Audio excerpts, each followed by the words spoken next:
Right, the words of FDR, 6th of January 1941, inscribed here on this memorial. Well, that's the Atlantic Conference, isn't it? In the future days, which we seek to make secure, we look forward to a world founded... He didn't sound like that, did he? No, he didn't. No. The second is freedom. It's much and more every like... person to worship God in his own way, everywhere in the world. The third is freedom from want, which, translated into world terms, means economic understanding. All right, Franklin. Yeah, all right, whatever. Anyway, let's talk about the AVRE. Yeah, there's an AVRE over So here. this is good news because this. Can you just see that lime green bit sticking up at the front? Yes. Okay, that's what it used to be like, and they've obviously someone's come in and just. I mean, look at this. That's what it used to be like. It used to be that colour. It used to be that colour, and it used to sit here, and every time I go past it, I'd just be deeply offended. Because it was this green rather than the kind of olive drab. Sort of Someone's had a bit of a go. Cockpit green, yeah. Yeah. And it's just grim. But what a beast, though, Jim. Yeah, don't you love the Churchill? The Churchill is very cool. And the AVRE with the flying dustbin, spigot mortar, basically enormo piat. Yep. It's a heck of a thing. Yep. So this is the very edge of Lyon-sur-Mer, and I can't even begin to tell you how many times I've driven past this and felt slightly offended. So I'm feeling marginally less offended now.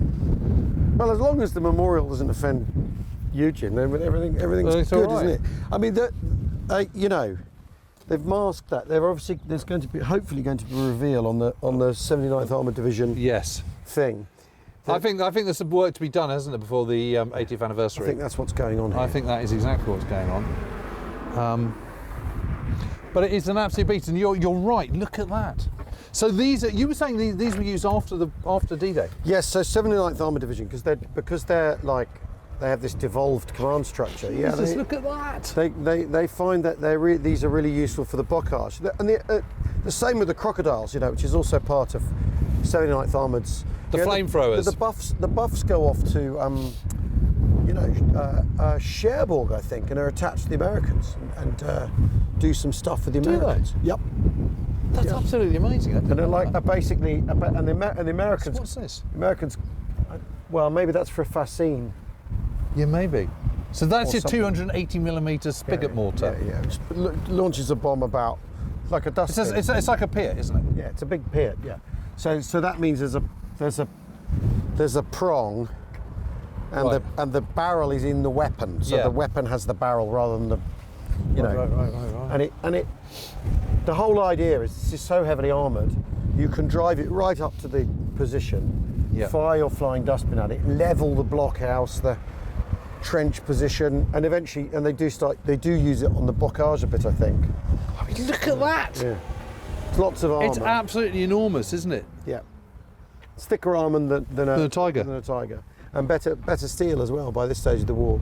The steel's better. So that's the thing. Yep. Quality of the steel becomes really, really important. So thickness has a value. Thickness has a value, but quality has a value. Steel has to be good, has to be properly tempered.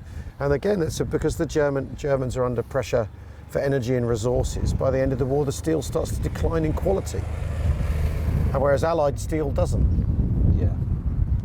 It's interesting. I didn't know that had a rubber. Is that a rubber rim? Yeah. They have a rubber rim on this wheel at the front. I mean, it is amazing. Someone left their shades. Someone left their shades. Yeah. Well, it's always good to see. I think these are amazing tanks and kind of slightly underappreciated, aren't they? Well, if you're the crew, look at all the extra side armour on this. Yeah. Yes. So yes, they would. There was some applique armour, I think,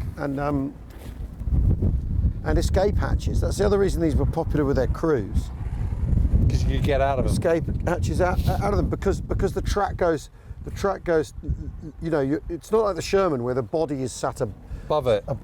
No, this is more of a kind of First World War design, isn't it? Yeah. Amazing. Yeah. What a bit.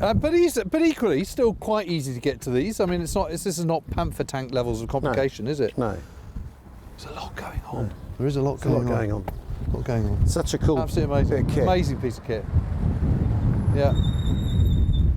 And the only real problem with the Churchill was that, in the end, was a shortage of chassis, because the Americans do ask for AVRE, but there aren't enough chassis to do it. Right.